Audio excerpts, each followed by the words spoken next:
Hello and welcome to the first episode of The Rounds from SEMD. Today we're going to have a very interesting conversation to help you guys get a little bit more familiar with who and why SEMD is a company that you need to know. And I'm going to be joined by two fantastic guests. One, Michael, or you know him well, Mike Donovan, and Cody Jerry from SEMD. Welcome, guys, to The Rounds. Hey, thanks for having us. We appreciate you. Well, yeah, this is going to be a very good conversation and one of many to come so that people get a better idea of what you guys specialize in, how long you've been at it, why you guys matter to the marketplace. And I am personally a fan. I've known you guys for a long time. I know your business. I know the philosophy behind why you do what you do and how you do what you do. And I also know all the insider baseball of how people reach out to you guys.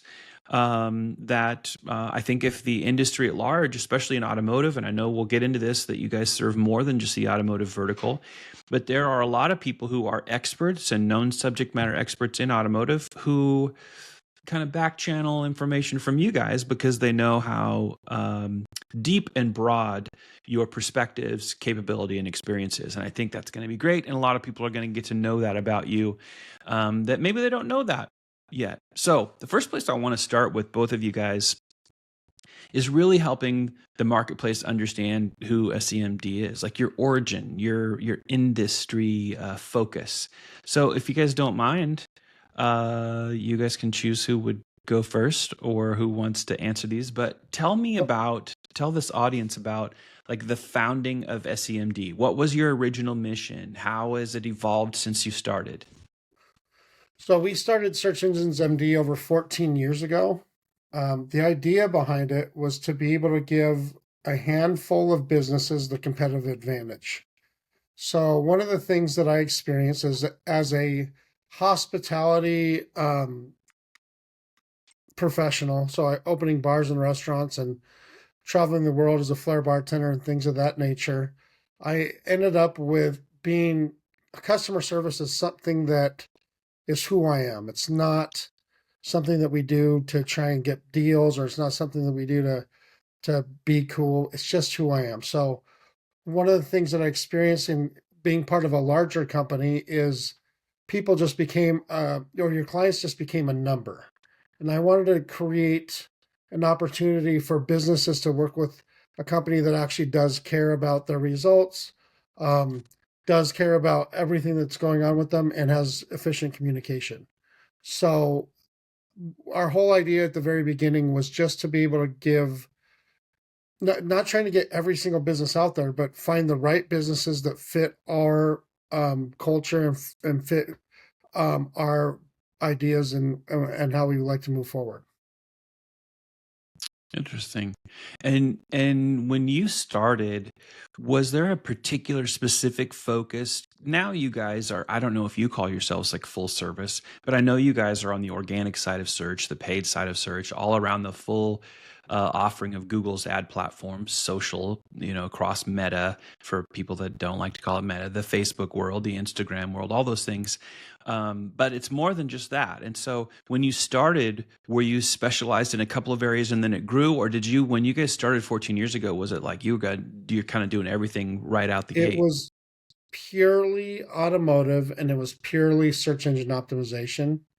I did social media for free for people, for our clients, but the only service that we charged for was SEO at the time. And then we evolved into providing Facebook marketing as a service, and then into Google AdWords management. I think that's actually very important for people to understand about SEMD. Is the reason why I actually asked that question as well is when you start on the organic side of the search part of what's gone on in let's just call it all things internet digital in the last 25 years. You learn a lot of things when your specialty starts on the organic side of search. Yeah. that gives you, I think, a really smart and intelligent competitive advantage if you decide to then start to offer the paid side of search, and then of course into paid social. So I think that's really a key point for people to understand, is that you guys understood the complexity and the nuance and the timing around organic, and then all the changes, because as you guys know very well, you have to pay attention to when Google, especially Google first and foremost, is making an update. If there's an algorithm change, I mean, they're making multiple updates all throughout a year. Some of them are consequential to your vertical and some of them aren't. But the fact that you guys started there and you know that and you pay attention, that gives you a really fortified approach to then getting into the paid side. So I can only imagine that it helps you guys have this holistic approach for people that utilize you guys for both paid and organic, which I think, for what it's worth, my opinion on that, I think then you guys become far more valuable than going with somebody who's literally a pre-selected vendor, perhaps in a program. Not trying to trash programs, but as you guys know, that can be one of those areas that are frustrating when you're trying to help dealers understand that it makes a lot of sense for you to consider not maybe going the route that you're being told, because although it may be easy, I always like to say there's a big difference between the convenience and the consequence. And so I don't know if you had anything else to add on to that, Cody, but if not, I got another question for you guys. I would say that's completely true. It's just how we have to analyze websites and view websites. It kind of changes your perspective when you've had to build the pages. You know how they function. You know what's available, so you're able to address paid media situations a little bit differently because you can build the pages you need. Mm-hmm. Yeah, you're so much more concise. I'm just so long-winded. Ugh, that sounded much better. Well, and when we started, we were just passing the cusp of stuffing keywords and all that kind of stuff. We were going into the age where they're really trying to figure out who, understand spam sites. When I say they, it was Google, and Google starting to take things more seriously with their updates and that sort of thing. But they're very specific on the fact that they wanted relevant content and wanted the users to be able to get the most amount of information with the least amount of effort possible. And so sticking with those guidelines from the very beginning and keeping white hat, no, because there was a lot of different trends throughout the years of people pushing certain agendas, saying that if you do this or the Power of Five or the different things that you could do to be able to get to rank for things, and everybody started trying to go for these black hat. I'm not saying that the Power of Five was a black hat. I'm just saying that there was other ideas that were kind of like that were considered black hat at the time. Anyway, but sticking with the white hat SEO tactics throughout the years, and ends up making it to where any of these updates that pop up, we're already ready for them. So we're already doing what Google wants us to be doing, and we just stay consistent with it. And the same thing happened when it comes to AI. As soon as AI starts rolling out, then all the things that we've been doing makes us the most relevant pick when you're looking at things on AI as well. So just doing things the way Google wanted to from the very beginning, or our very beginning, has made it to where everything else just falls into place naturally, which has been really good for us. We never have to panic. We just keep doing what we're doing, and it makes everything better. Yeah. I think my first introduction, I think I reached out to him on LinkedIn because I saw somebody else had a private blog network and they were denying that they had it. And I asked Mike, like, hey, do you guys have one too? He said, no, we don't do that. But we're having that conversation initially, like, I identified this one. They kept swearing up and down it wasn't theirs, but all the domains were registered to them. And Mike's like, I wouldn't do that. I think I know exactly who you're talking about, actually. Probably.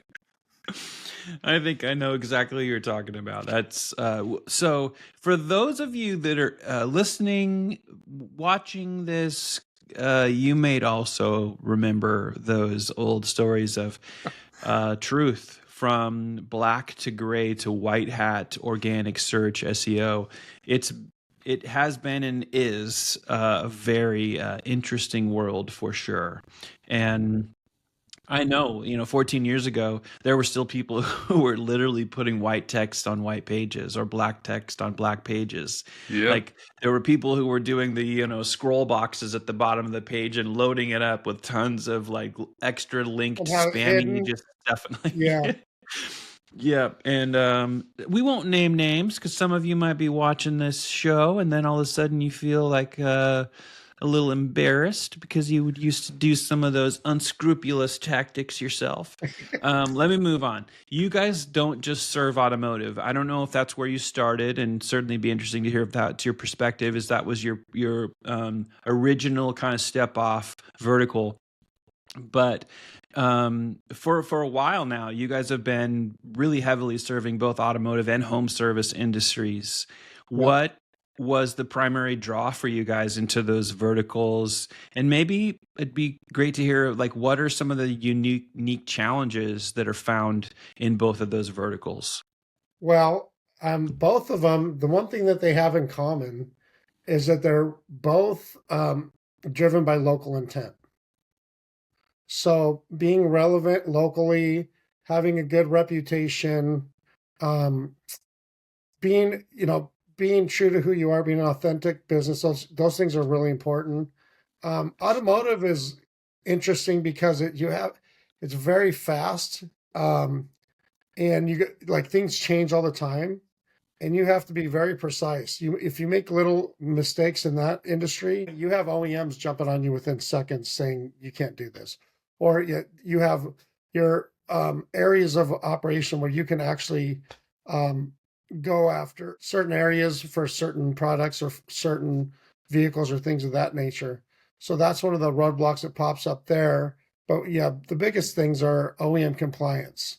So you have Ford or Honda or any of those guys see something on their sites that they don't like, somehow they can catch that within minutes. So you just have to always be on top of those things. Make sure you're not doing anything that's copywritten. And we've always had our own content team that's very closely watched.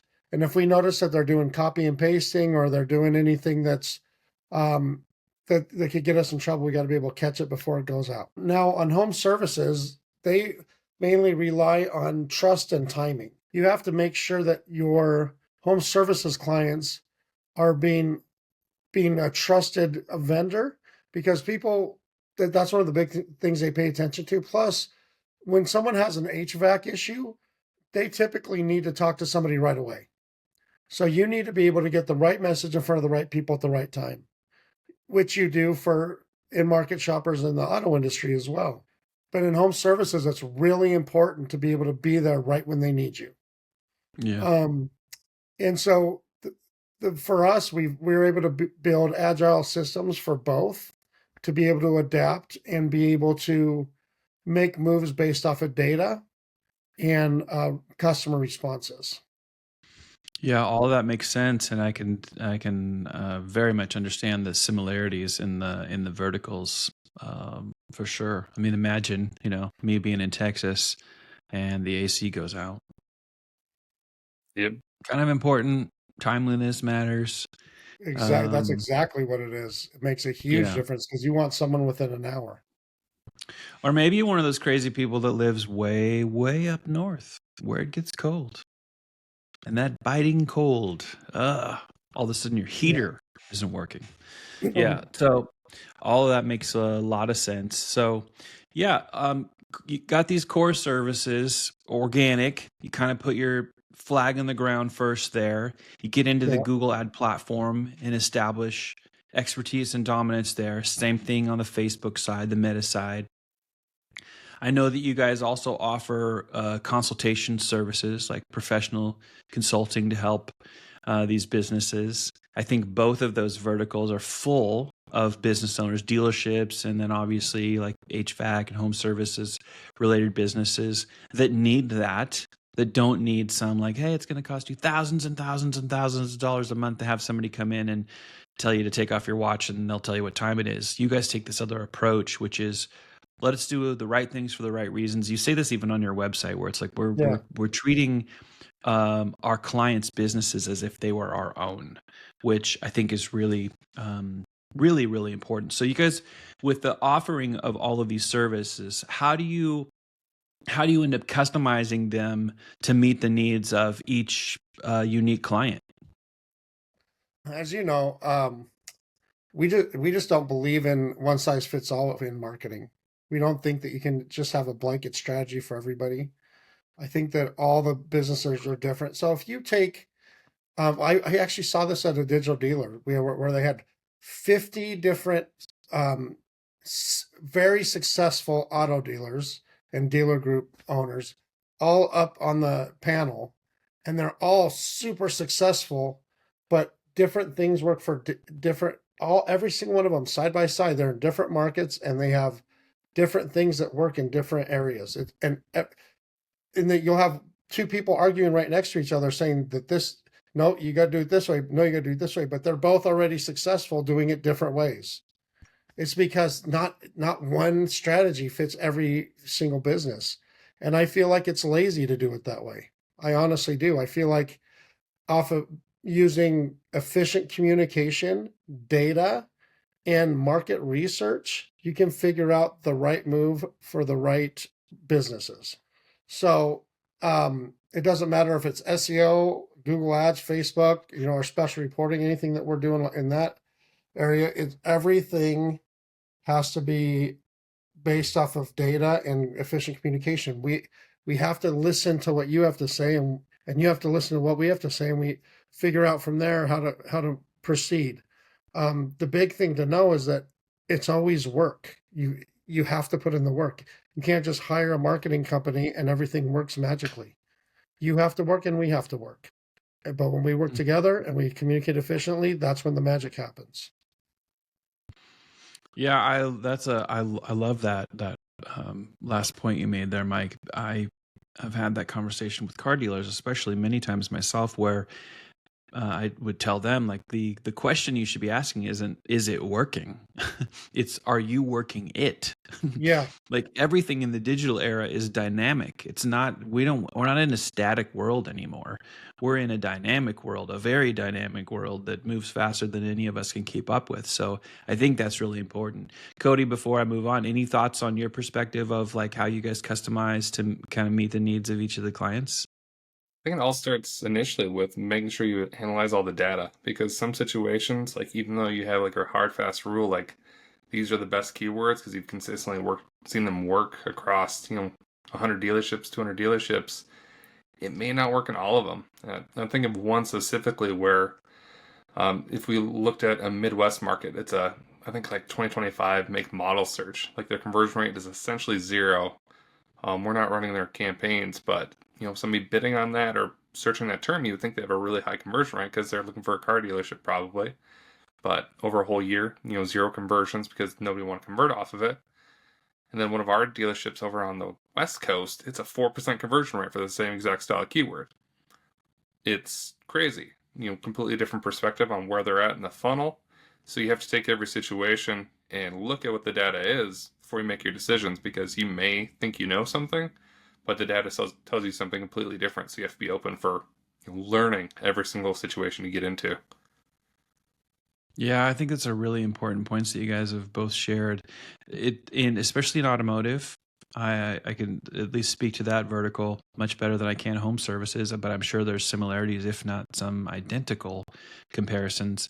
But in automotive, oftentimes the service providers are the ones that are teaching the dealers how to think about a particular new thing, especially where they don't have experience or it's something new. And over the last couple of decades, there are dealers that think that, well, this is the way it should be, that feels that they may not be using the terms cookie cutter, or there's already a template or a model that's built and then it gets applied to everyone. But that happens like crazy with digital marketing agencies, with website companies, where there's essentially templates, right? We're going to make a whole bunch of Christmas tree shaped cookies, right? We're going to make a whole bunch of snowman cookies. That's where that, I guess, analogy comes from over many, many years. And what you guys are speaking to is, and giving examples of, thank you for that, Cody, is it doesn't work that way. Like, again, back to the dynamics. And if you are not working with somebody that understands, it doesn't work that way. It might make it easy for an OEM to select some sort of program that gets adopted by them and then distributed to all of their dealers.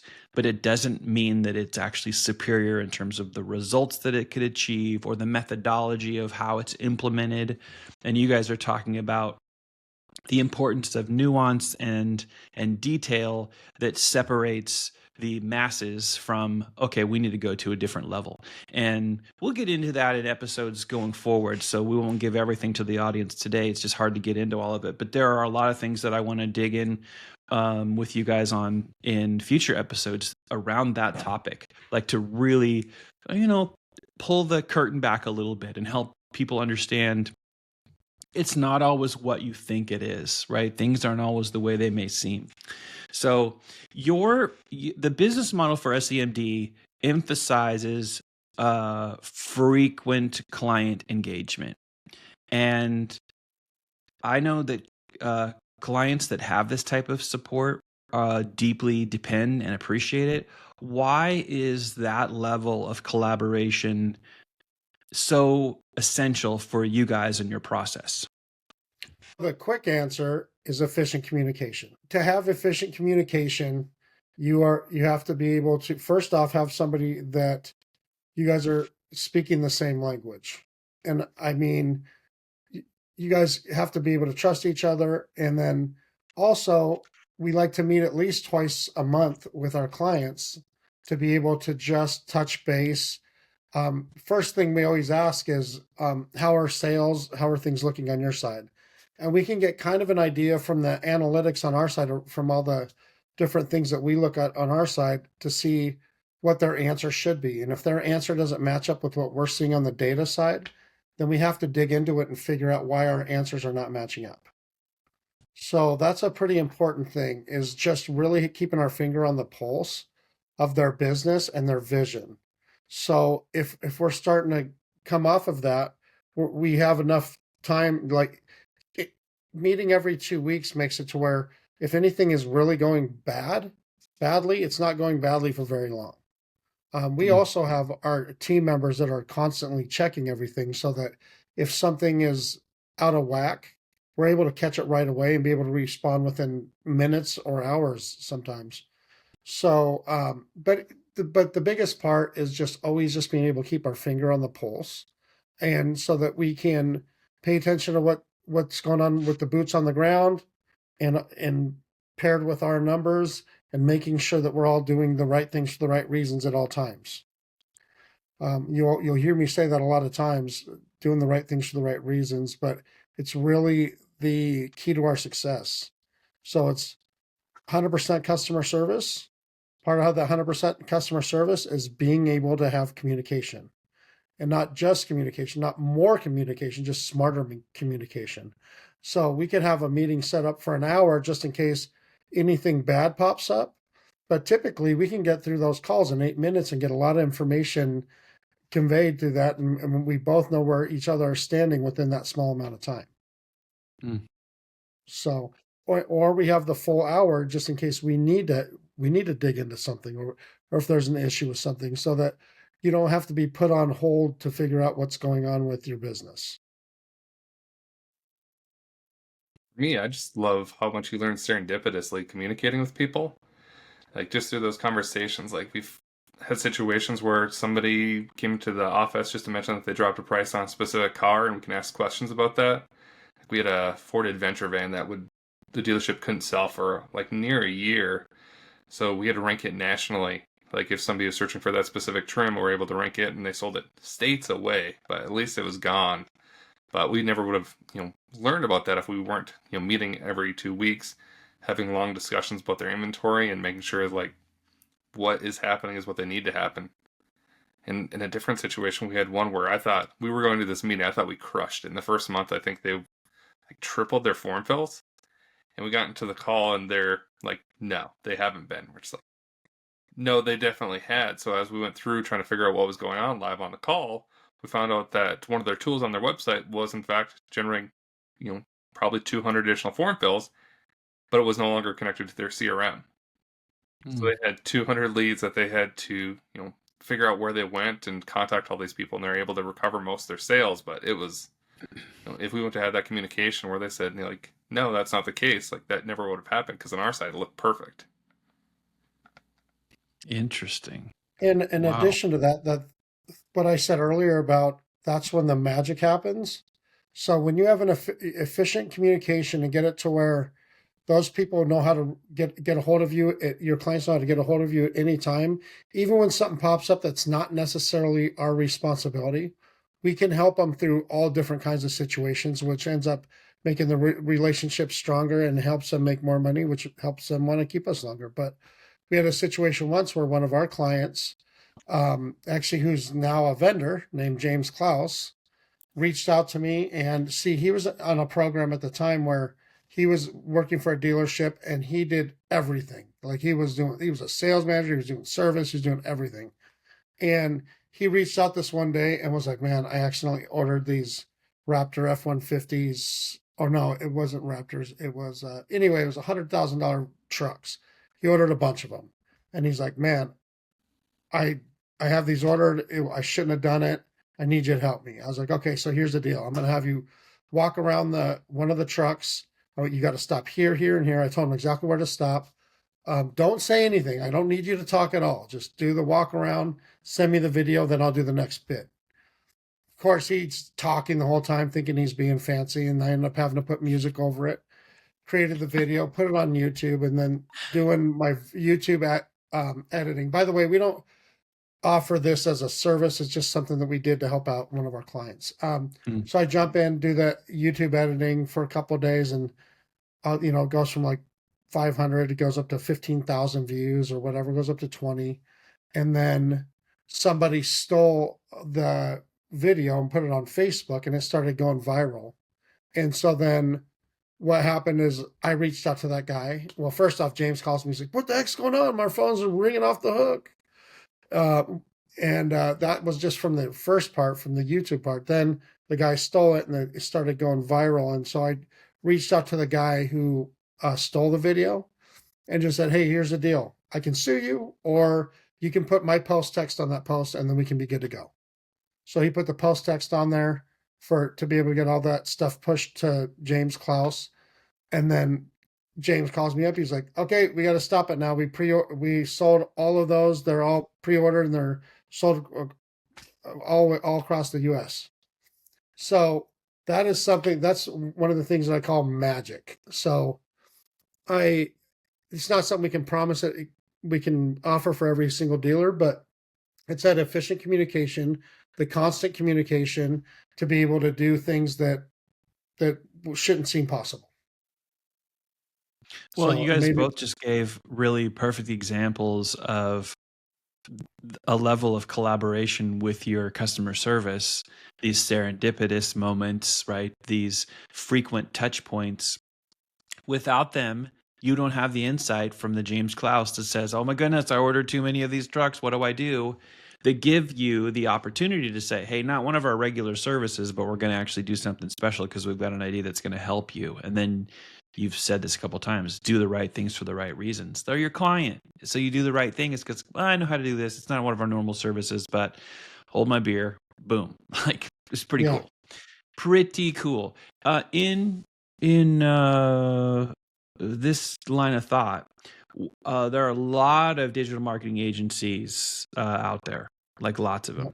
You guys kind of get called, I think you've even used these words, so that's why I put it into this question I want to ask you. Like, you're insane for how you guys treat clients. Like, people are like, what? Why do you think your approach stands out? Or would make somebody say, you guys are insane. What does that come from? So this is the deal. It starts from the hiring process. I believe in something you can't teach give a shit. So I can't teach people how to care about things. That's one of our main prerequisites for getting hired is you have to care about things naturally without having to get paid for it. So you're somebody that truly cares about other people, other things. It's just who you are. It's not who we're teaching you how to be. Then from there, we can teach everything else.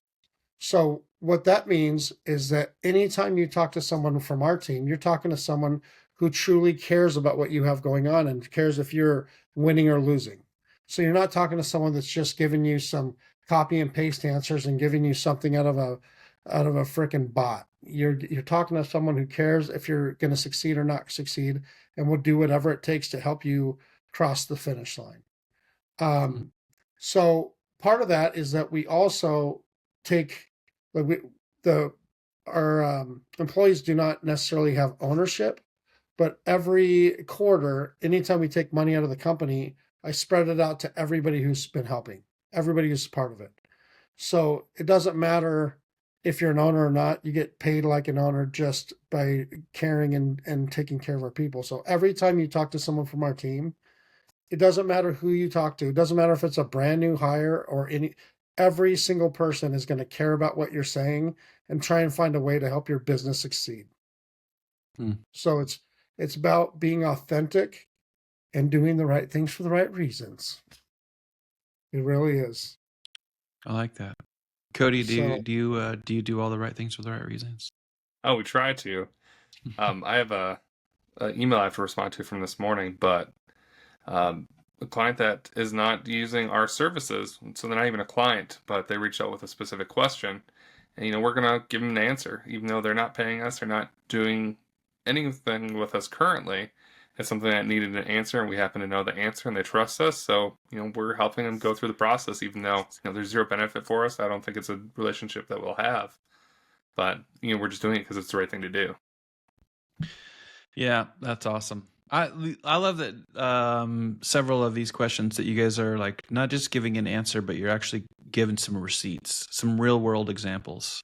There's a lot of content that gets made like this where people are just trying to get to know who you are and what you guys are all about, that doesn't actually include some of those receipts of like, let me give you a very specific example. And that's another great one, Cody. So let's switch a little bit to client, maybe philosophy, how you guys engage. You talked about the frequent meetings. I love that. Transparency is important. Education of your clients is really important. All this deep collaboration. Your clients, for sure, like you're known to them for teaching them, for being educational. Like everything that you want to impart to them. How does this philosophy improve your client results and relationships? Well, what we learned a long time ago was that the more educated our clients are, the more they appreciate what you're doing and understand what's happening on our side so that they can complement it on their side. So one of the big things is being able to train them. But once they get to that point where they're starting to ride without training wheels, next thing you know, they're speeding. They're going fast. They're figuring out all kinds of new things, and they're bringing stuff back to us as well. So we're both helping each other grow. But they also, the more they understand, they're able to see that those opportunities are there. There could be other things like holes in the system, holes in your reputation, whatever the case may be. But finding what the true issue to the problem is, rather than just saying, "Oh, it's marketing, get rid of them, let's get a new company in," because that believe it or not, that actually happens. Dealership or businesses in general see a dip and are not being able to pay their bills and automatically think it's because the marketing company isn't doing their job. When in turn, there's a lot of different factors that are involved with it. And if you have somebody that's educated, they have that time to be curious rather than being frustrated first. You need them to be curious. That's interesting. That's where any add-on thoughts there, Cody? I think this is one from yesterday where we had somebody contact us. We're currently running their vehicle ads, and their GM wanted to know why a certain vehicle wasn't selling. So we're like, okay, let's figure out, is anybody actually shopping for it? Are you getting interactions? So we built a report in GA4 so you could see every single vehicle and their how many times it's been viewed, how many times it's being interacted with, like how many meaningful interactions you had. And we just quick made this report and sent it over and answered their specific question, which is, I think, about a Ram 2500, which it had been advertised and it's getting interactions. But they turned around after they had those reports and said, why isn't this used Bronco Sport getting any interactions? For like, oh shoot. So we had to go back, turn around and say, okay, is it being advertised and everything? But by educating, they're able to come back with us. We provide the reports, we give them, use case of how to use that report, and they can come back and ask specifics about, the strategy around certain models, certain makes, whatever it may be. And if they have a vehicle that has been there a long time, like they have reports in their analytics that they can go to and say, okay, why isn't this selling? And when we educate them and work together in building those reports and those processes, like you can get way better feedback and help them move metal, essentially. Mm-hmm. Yeah, I love it. It's like your eyes are already adjusted to the dark, so you can see things, and you're talking to your client who their eyes are not adjusted to the dark, I guess, is an analogy, and you can either help shine some light on it, but tell them this is what needs to happen, step 1, 2, 3, 4, 5, and all of a sudden, as soon as they see things that they weren't seeing before, it changes the dynamics, right? It really is extremely helpful. So you guys, I know you're committed to being transparent, having your strategies be really nimble, obviously custom, not cookie cutter. What's this look like when you put it into practice? Well, this starts from the very beginning conversations. When we first meet a potential client, it's having the conversations with them that we're going to tell you exactly what's going on, whether it's good or it's bad. So you're going to understand what it is, and we're going to be able to work together to get past it. So the big thing with that is them understanding that we're not promising that every single month and every single day the results are always going to be awesome. This is something that you can't predict. You can predict a lot of things, but changes are going to happen, things are going to pop up, and tough times are going to arise, and it's part of the deal. But the way we get past that is that we have to work with you, have the efficient communication with you, understand the data, and then go through whatever it takes to figure out the solution. So the main thing with that is getting rid of the emotion and concentrating on the solution. Now, when you do that, we're spending all of our time on the principle, if that makes sense. So we don't like to hide behind anything that's like any of the jargon. We like to just let you know, look, this is a dip. This is something that's not working right. We need to figure out a way to make it work right. And we need you to look at this, this, and this. We're going to look at this, this, and this, come up with a plan and just work on solving and moving forward together. I like it. The only thing I would add to that is when we're running Google Ads for somebody, we give them full access to the Google Ads account. They're an admin. They can go through. They can technically auto-apply things, which has only happened a couple times, thankfully, because Google likes to recommend really bad ideas. But you get full access to Google Ads and Facebook ads. We use your Facebook ad account. That way you have full access. You can see exactly how much ads have been spent where, for what. You can look at the ads, touch them, feel them, share them to yourself, share them to others. And the two reasons for that, number one, I think you should have access to that data because I think it's a good conversation that you can have, internally about what's happening and what's working. And two, if you ever switch agencies for a Meta account, it just sucks so bad trying to switch. So we know that it's awful, and we don't want people to live through that. It's not often that they have to with us, but if they did, we don't want it to be difficult because that just sucks. Yeah, that's actually a really good point, for sure. And it's interesting, giving the access to that Google Ads account. It used to be actually quite a bit more simple, even though some companies would try to hide behind why they didn't want to do that. It is a bit more complex, and you just mentioned something that's really big, Cody, and that is, you give somebody access and then they get to see Google's recommendations, and they don't realize that Google first and foremost makes recommendations to enrich themselves, not necessarily help these businesses that are using their platform. So let me take you guys into the next kind of segment of questions, which is around something that I think is really important about SEMD, and they're kind of your hidden strengths, perhaps the technical edges that I think you guys offer into the marketplace. And so let's talk about one of your hidden specialties. You guys have the ability to produce custom reports, and I alluded to it in the intro a little bit, but there are there are people, institutions, if you will, even in automotive that know this about you, and that you guys, in part of doing the right thing for the right reasons, will help them like understand it with no expectation in return. Like there may be no reciprocal value in this, but other than knowing that you guys are the source for putting something out that's probably going to be shared broadly in the industry without even asking credit for it. What makes your ability in these types of reports so unique and so valuable? Oh, me. Oh, man. We spend a stupid amount of time in GA4. Part of it's just building the reports that you used to have with universal analytics, like organic reports, like just being able to see organic traffic, doesn't exist in GA4 anymore.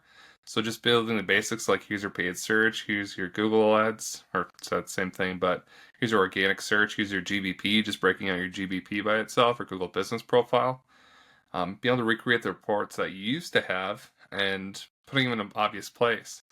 But beyond that, like just like vehicle detail page reports with the introduction of ASE events and all the parameters associated, we're able to build reports that break down specific make models, what people are doing with those things. Lead data back to a make model is still not that great in ASC, but we're able to just build a complex level of data so you can see what vehicles are being advertised from what source, even if we're not doing the marketing, and really scope out things of what is and isn't potentially working based off of shopping behavior once they hit the website. Because it's not just they clicked on a link and looked at a VDP. You can also see how they interacted, what they interacted with, and build some really good complex ideas of how your website's being used and how it could be used better. Sometimes it's as simple as you don't have a search widget on your homepage, so your conversion rates are lower, and you can see that by going through the user explorer report under explorations and see are people bouncing back and forth between pages because that page didn't serve their purpose, but it's still on your website, it's in your navigation. So we build these reports for auditing how people use the website, how people are shopping your vehicles, and basically whatever information you want to know, we could probably build a report and pull it out. I love that you are spending that amount of time in GA4 because I think that this is probably one of the reasons why you guys are. There aren't a lot of people in your space and the competitive nature that really, they may say they are, but they are not spending stupid amounts of time in GA4. It's almost like, hey, we'll just accept a lot of the standards, right, that even Google themselves would prefer that people adopt versus we kind of need to go in and explore every single nook and cranny of this environment so that we can extract the best points of value that help people. And I think a lot of people can say they're doing that, but I don't think they can prove it like you guys can. I think that's fantastic that you're doing that. I think it's probably the most useful report you can do is the ASC click-to-call event. That's just the event name. Breaking out about what time of day people are calling, because if people are calling after hours, that's the majority of your conversions. It looks great in GA4 and Google Ads, but you didn't actually talk to any of these people. So if you have that data, like we changed up, the dealership wanted managed chat during the evenings because they wouldn't have anybody on staff to manage the chat, so they used one chat company in the evenings, and during the day they had it so they could do it. So we would swap out which chat tool is on the website based off of time of day so that they could have better results. Same thing, CTAs, changing the CTAs so that you don't have a click to call after hours, because why would you? You can't talk to anybody. It's just a wasted call. And switching that out so you can have the right call to action at the right time. And if you break out those reports and with those parameters, you can see where are you losing business because somebody tried to contact you and analytics says they tried to contact you, but they never did. Yeah, that's another great example of that kind of data, especially when you're looking at after hours data.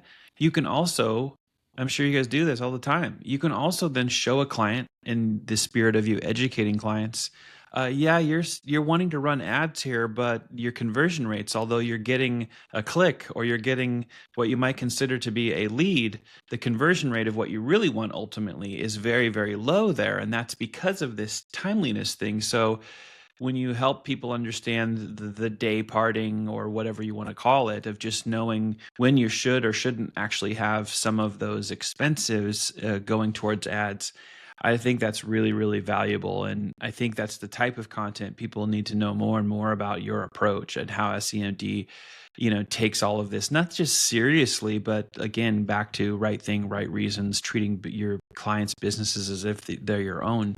You want to have somebody that knows every single hidden place within GA4 so that you can extract value and make really good decisions. That's the point. So your team also analyzes website scripts. And Cody, I know I've talked to you about this a little bit in the past. So not everybody's going to know what that means. So I want to ask you, as you guys are analyzing website scripts, you're trying to help clients maintain their websites in a status of high performance. How does that process work? Why is that important? Maybe walk us through a little bit of that, of why do you guys, make that a priority? So it starts with a tool called Pingdom. It's just tools.pingdom.com. I think that's the URL. And it's actually a site speed tester. And if you just looked at the top of the page, once you crawl your website, it's going to give you that site speed. But that's not actually what we're interested in. It's actually down at the bottom. It's called a waterfall report.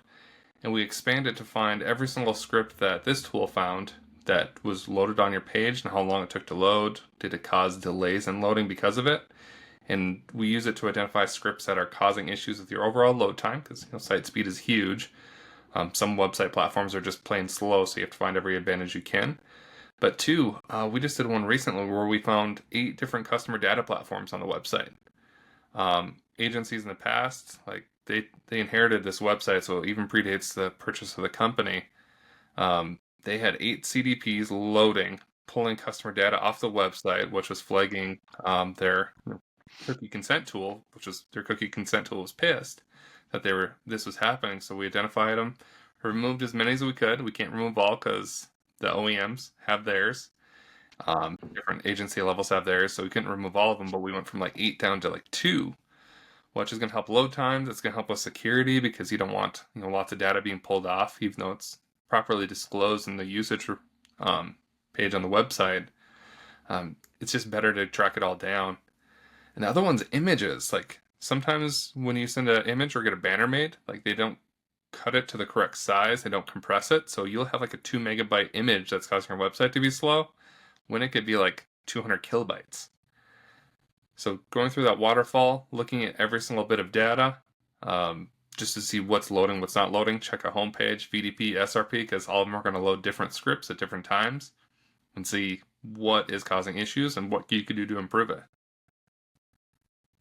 I love that. And I love that so much that I'm going to force you guys to have an upcoming episode in the future where we just dig in on waterfall reports on the scripts of going into, it's near and dear to my heart. I love it so much. And if you're one of the people consuming this content, it is extremely important to have somebody that not only does that, but they really know what they're doing. It's not super secrecy, but it is so not massively adopted in the industry. And I'm sure it works on every vertical, but in automotive specifically, good grief, it's critically important. Not just to run those reports, but to know what they're telling you and then be able to make adjustments accordingly. Very important. Doug, the other owner of the company, when he built a website, which we don't typically tell people we can build websites because we try to keep it very minimal. When Doug builds a website, it loads in half a second. It's outrageous how fast he builds those websites, and it's just going through every single script, every font file, and removing everything you possibly can that doesn't need to be there. Yeah, I love that.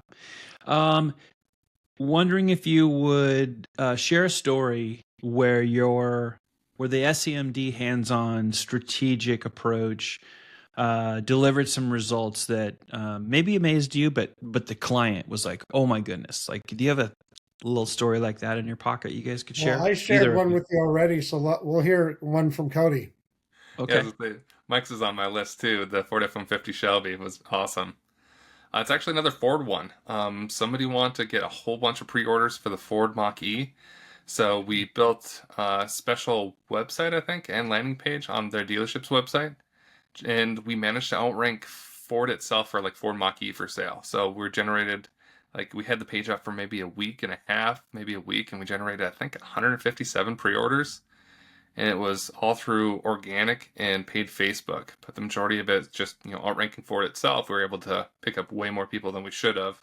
A bunch of it out of market, so not all of it was useful, mind you, but um, taking a look at what people were searching, how they're going to search it. We'd done that Ford F-150 Shelby campaign previously, so we had a good idea there because we outranked Ford itself for Ford F-150 Shelby at that time, which wasn't too useful because Mike had sold all of them with a Facebook video already, but we got there just late. But the situations where we try to figure out how people are going to search just based off of previous model releases. That's one of the benefits of having experiences. You've seen other model releases and how people research those prior, looking for different specifics on the vehicles. But with the Ford Mach-E, we're able to go and generate a whole bunch of pre-orders when they basically had nothing prior to that. That dealer must have been like, whoa, Yeah. this is awesome. They've tapped us a couple times since because they ended up having to use an OEM partner because of the type of store it is. But when they have new model releases, they always reach out to us to get a quote to see if they want to do it or not because they know we can do it and we can do it really well. Yeah, you got the genie in the bottle. Like, that's pretty cool. Last couple of areas that I want to ask a couple of questions on is really your culture, like trust. You guys have been at it for a while, but you're far from feeling like you've traveled all the miles on the road that you want. It almost feels a little bit like you guys are just kind of getting started. Yeah. What role does this trust and long-term strategic thinking play in how you build and manage the partnerships you have with clients? Well, the big thing is that first off, it starts from the very beginning, finding clients who are potential clients who we can communicate efficiently with. Like I was saying, we speak the same language, going in the same direction together. And then from there, we consider them a VIP client. So the only clients that we do business with are considered VIP clients. So they're people that we take chances on because we trust them and they trust us. So we'll do things where we invest in the relationship. So there's times where there's things that pop up that we can help them out with to be able to move forward instead of finding a way to nickel and dime. We just consider it an investment in the relationship. And because what we're looking at is being able to be with these people for the duration of their business and be able to create assets that can go even be helpful in even selling their businesses. So a lot of the stuff that we do in SEO are things that we'll be able to keep on giving them back for the rest of the duration of their business. So there's clients that we started with 14 years ago that are still with us today, and they still are being able to see things get better and better. And all the stuff that we did 14 years ago are still helping them today. So building those assets and doing things to be able to make it to where we're an essential part of their growth and their moving forward. Does that make sense? It does. Yeah. Any add-on thoughts there, Cody? Oh, for sure. Long-term thinking, like everything we do, on the SEO side, for sure, is to think about the longevity of it. We're trying to make an asset that's going to be valuable to that dealership for a long, long time. And this is probably the wrong thing to reference, but we had a dealership that we worked with 7 years ago, and it's still my content on that website. Still ranking very well, 7 years old. It has not been changed. I know they've switched SEO companies numerous times, and it's still our stuff on there, which is, we built it to be permanently usable, and several other people obviously agree that it was permanently usable because it has not been updated. So everything we do, we try to treat it as an asset because that goes back to treating everything as our own business. And if you're not trying to build long-term assets and help people for as long as you can, I think you're doing it wrong. I would agree. There's a lot of moving parts in digital marketing, a lot. How do you guys keep your strategies adaptable and focused on results?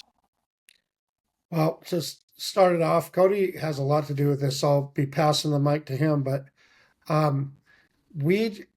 that's a big part about the efficient communication is that digital marketing moves so fast and there's so many changes and so many things going on. You have to be agile in execution and being able to be ready to move at being able to be ready to move at any time. So monitoring data, making changes to be able to keep moving forward, and then not being stuck in old ways because it worked so well for so long. You got to be ready. Like I said, you got to release from the emotion and work on the solution. Mm-hmm. Mike just says that so well and so much more professionally than I'm going to. We try to, this is kind of the internal discussions, but assume the person who worked on it before you messed it up, because that way you're always trying to approach something, even if it's your own work, with open eyes, trying to truly examine it. Because if you built a page and you think your SEO is good and you try to go back to the page, you're going to assume it's just fine. Whereas if you were critical of your own work always, you're able to come back to the situation and improve, because what worked previously may not work now.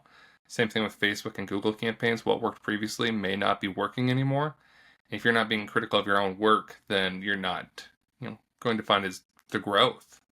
If you criticize it, take what you've learned since and readjust and optimize, you're going to have the ability to continually improve. The other one that we do, and this is probably more internal on the SEO side, it's the philosophy of fuck it up fast.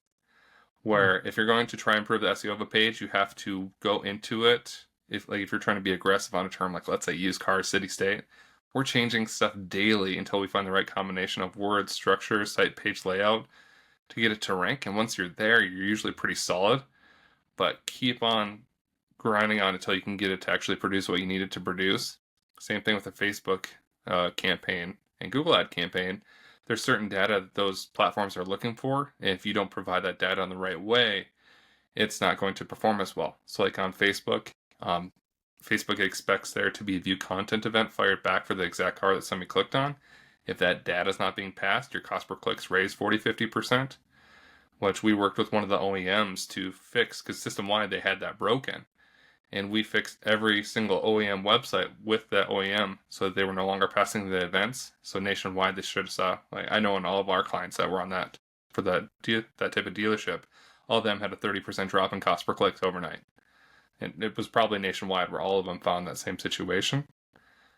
But, constantly examining, evaluating, and judging what can and can't happen on a website, and just with all your data, is really, really critical, and it helps you grow and improve your strategies.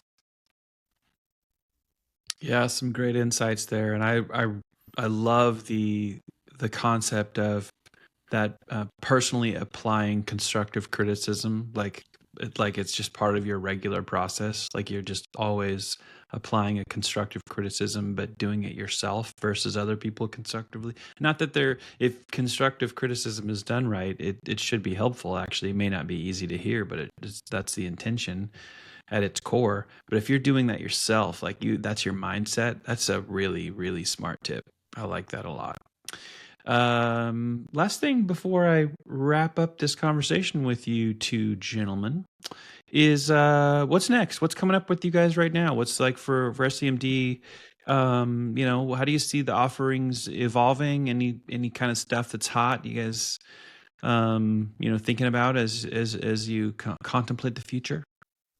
Well, the main focus is being able to be held accountable and being able to have everybody understand what we're doing and what the impact is of it. Now that's the brief overview. Cody has the more detailed answer to that, but that's our focus, is finding ways to be as efficient as possible and being able to prove it and have our clients understand exactly what we're doing and what the impact of the moves that we're making are. Reporting, I think, is the biggest one right now, because everybody's used GA4 for a long time and it served its purpose.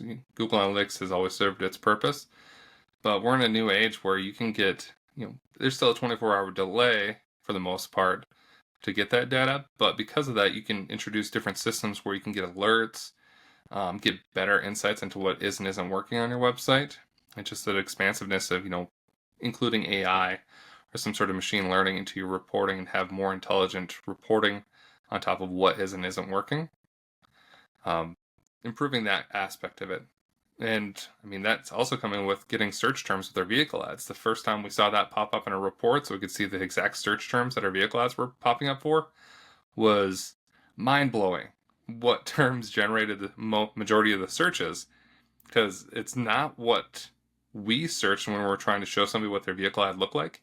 It was completely different searches and a lot different in how I would have thought somebody would have been in the funnel for clicking on that ad. It just could have been a difference in search volumes, but as all that stuff is released by Google, so all of us get that data, I think that's going to give us more and more perspective on how we are using vehicle ads, and that reporting is going to be so critical in that. And two, it's the service campaigns. I mean, we're seeing more and more people go for service, maybe a difference in how people are shopping for cars right now. So really introducing a true service program. Like we did a presentation at Digital Dealer a few years ago about service SEO and ranking a dealership for like oil change, city name, oil change near me, transmission repair. We built out around 100 pages for each website, all around service content, and taking that and actually offering service marketing, because we had hesitated from having a true service marketing offer for a while, just because other people are in that niche and we weren't playing as much in email marketing. But now I think it's critical to have full scope service program where you're doing email, pay-per-click, Facebook ads, and SEO, so you can go after all aspects of service. I love that. This has been a fantastic conversation. A lot of really good insights, and I think depth into kind of how you guys got started, a lot of the why behind what you do, and countless examples of, like I said, just bringing the receipts of like what's worked and what's made a difference and why you guys do business the way you do business, which I think is great. For anyone and everyone who's been watching the content and enjoying the episode, this has been episode 1 or session 1 of the rounds with SEMD. Mike, Cody, thank you guys for taking the time. And for the audience, well, we'll see you back here before you know it on another episode of the rounds from SEMD.